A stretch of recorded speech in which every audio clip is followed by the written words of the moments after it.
Di rin masagot ng diretsyo ni VP Sara ang dahilan ng kanyang pagbibitiw. Bukod dyan, napansin din ng netizens ang hiwa sa leeg ng bise mula noong inanunsyo niya ang kanyang resignation. Sa isang viral TikTok video, tinanong tungkol dyan ng bise at makahulugan ang kanyang sagot. Sinubukan nila akong igurgur pero hindi sila nagtagumpay. Oh, bakit mali translation yun? Mali yung translation ng frontline eh. Sinubukan nila akong hiwain. Dapat pag nag-translate kayo, kung ano talaga yung sinabi, sinubukan nila akong gurgurin. Ayaw nyo kay luka-luka, ha?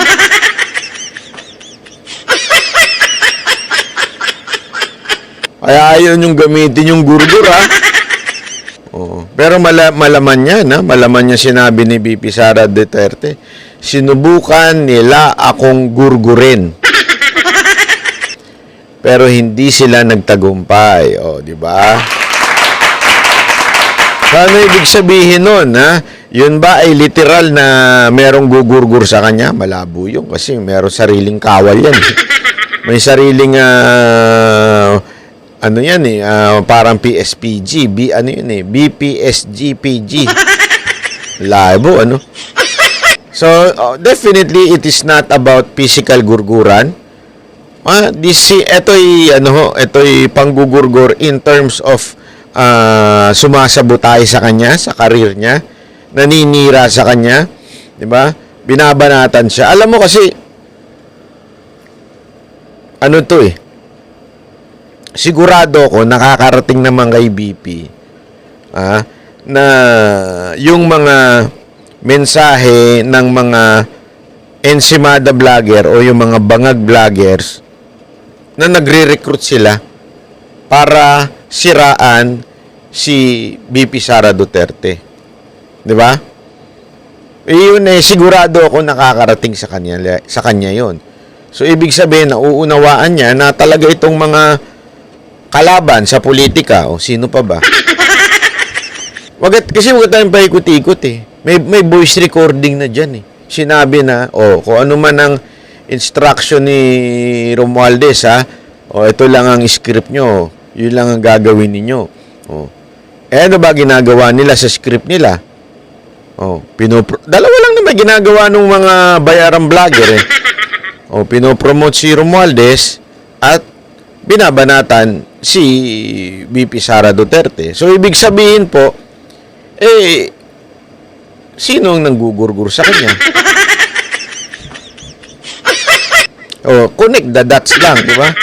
Simpleng-simple lang. Yun ang talagang ginugurgur yun.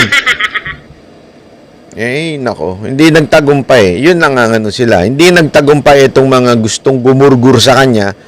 Lalo na yung bungal vloggers na yan. At saka si Tawa vlogger. Kilala niyo si Tawa vlogger. Hindi yung taga-kabilang kampo. Meron din tayong Tawa vlogger dito eh. Yung nyor. Nyor. Nyor.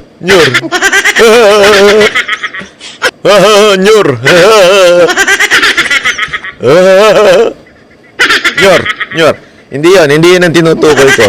Sa kabilang kubol, meron din tawa ng tawa. Yung ang tagal ng gaganito.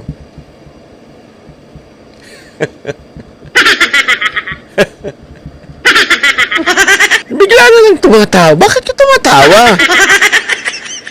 Yung natatawa siya sa sarili niyang opinion. Alam mo, Brad, para maging magaling na komedyante, hindi ka tatawa sa sarili mong joke. Alam mo yung joke? Wag kang tumawa sa sarili mong joke. Baliw lang ang tumatawang mag-isa. Yung hindi ka pa nga nag-joke, tumatawa ka na. Elizabeth Linsangan, salamat po ha. 'Di ba? Yung babasa yung lawyer wannabe. Bigla magbabasa 'yon. Ito. Tingnan niyo yung sabi dito,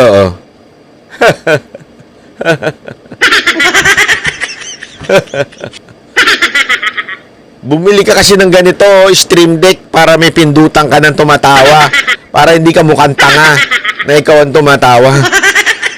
Diba? Sino sabi nito? See you Sunday, Maisog, Paris.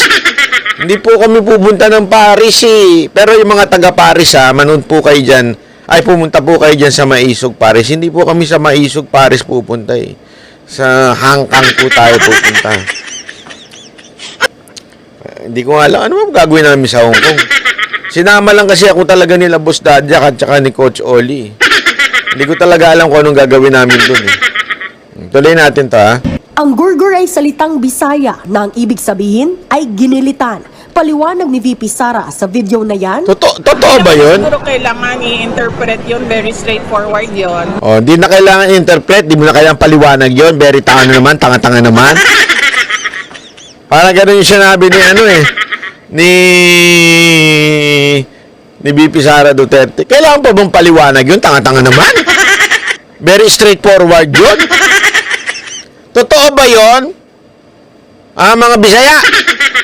Ang ibig sabihin ba ng gurgur, hiwa? Grabe naman. Ang bastos naman. Anong hiwa ang ibig sabihin ng gurgur? Oy, sabi, mayabang na si Banat Bay. Dapat kasi wag kayong manira kaisang vlogger.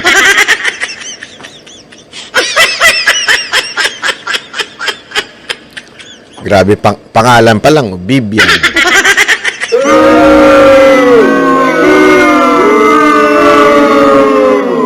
Alam mo, hindi po ako mayabang, ha? Hindi po ako mayabang, tanga lang po kayo. Kaya minsan, nagmumukha ako mayabang kasi hindi nyo maintindihan. Di ba, syempre, kunwari, ganyan kasi, di ba? Yung mga kabataan, di ba? Ganyan, kunwari, mga tatay, pinapaliwanag yung mga bagay-bagay. Ganito dapat yan, ganito kasi yan, ang buhay, ganito. Ano sagot sa'yo? Yabang mo naman, oh. Ikaw na magaling.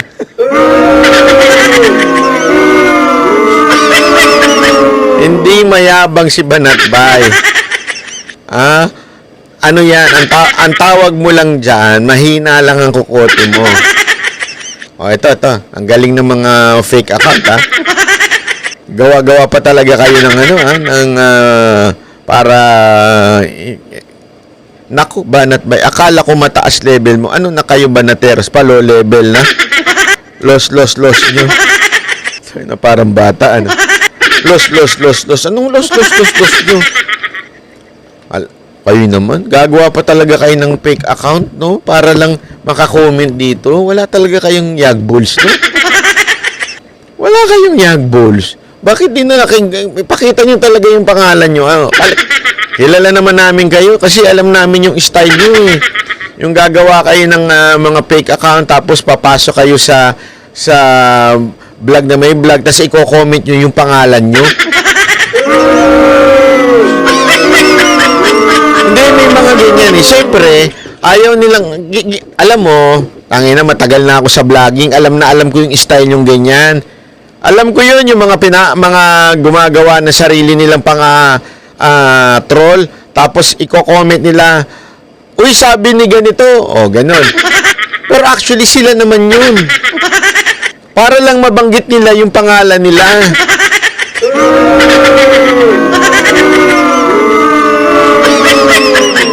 Wala na sa topic yan. Ewan ko nga eh.